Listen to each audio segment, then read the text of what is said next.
Hello and welcome to tonight's session on OneNote and SkyDrive. Before we get started, I wanted to show you a little bit on how I use OneNote. If you look here on the left hand side, here is little icons for all of my notebooks that I have in OneNote. The top here is, you see the little arrow pointing down. Right now I have that notebook closed, but I can click on that and I can expand it so I can see the tabs. The notebook that I'm going to be using tonight is my chemistry notebook, and that's already open. So let's look at that. So if I have my notebook open, which it is right now, you'll see the different tabs that I have available. And in each tab is a divider, like in a regular notebook. So right now I'm open up to Unit 6. That's what I'm teaching right now. And if I look to the right, you'll see all the pages that I've added. And this is what students would see if they click on my SkyDrive page. They'll see all the pages, all the days that if they were absent, they can just click on one of those days, and they'll actually see the notes and everything we've gone over. When I run through the page, when you see me scrolling over it, these are the different text boxes that are on the page.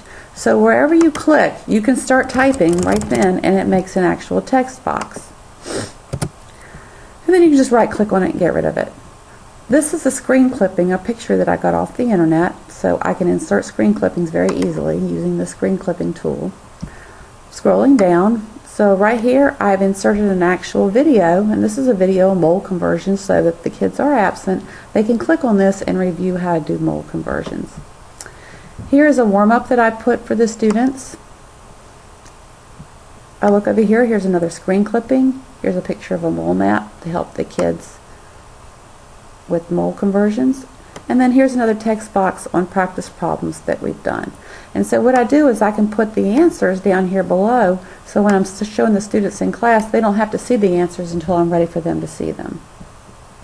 If I scroll on another page, so on the other page, what I've done here is I've inserted pictures. I have an actual video that I inserted to show the students if they're absent, they can click on it and learn how to do the Chatlayer's principle. If I scroll down right here, what I've done is I've cut and pasted different parts of a worksheet in. And if I scroll down further, you can see where this is the worksheet. And what I can do here is, since I didn't insert the worksheet, I just inserted the text, I can go up here and I can insert more space if I would like to add some more space for some more work room. Another thing that's very handy in OneNote is that I can use this drawing tool right up here, and I can click on that and I can write things on the page. I can actually click on the highlighter and say highlight something, or I can click undo just like you would in Word and take it back. So it's very similar to Word if you look at the top pages with the little icons. So this looks very similar, almost the same as you would if you're using a Word document. So if I scroll down, I cut and pasted these activities or these problems off of this website, so it tells me where I got it from. If I look right here, here's a table that I've started. So you can start a table anywhere on your page.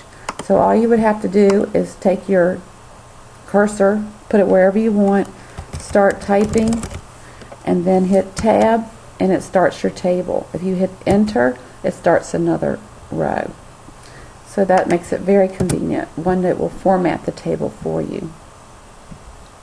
So if I go back up here to a different page, and this is what I wanted to show you about this. So right here, I've inserted an actual PowerPoint. So this is the PowerPoint that I showed on February 6th to my students. So I had the PowerPoint here, and it was easy access for me. I can just click on it and it will open up.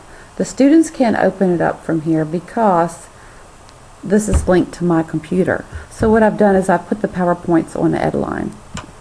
Down here is an actual Word document that I can click on.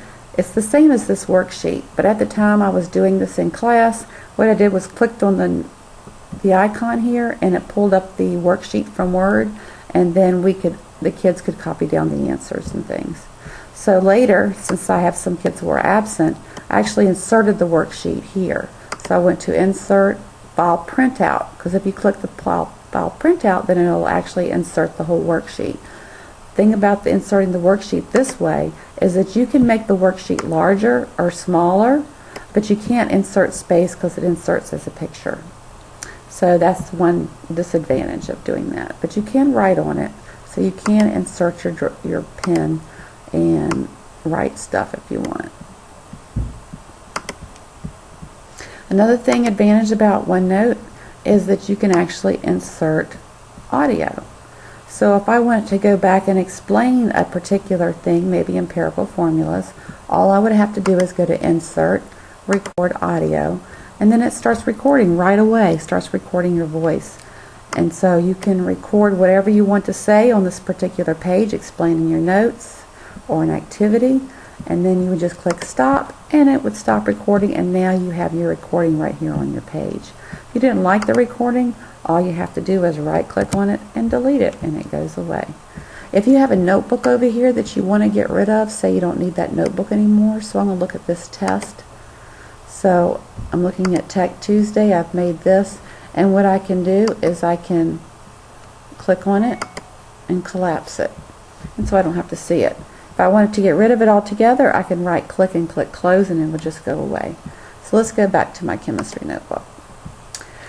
So my chemistry notebook, I've inserted another worksheet here. So there's just so many things that you can do in OneNote. Inserting, attaching files, printouts. You can use the drawing tools to highlight things, to delete things, to insert space. You can look at this in the full page, or you can look at it in the normal page. Here would be the full page, here would be your normal page.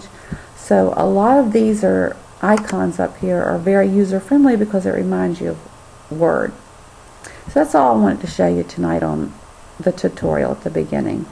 So what we're going to be doing tonight is learning how to do all these things that I just showed you. Thank you.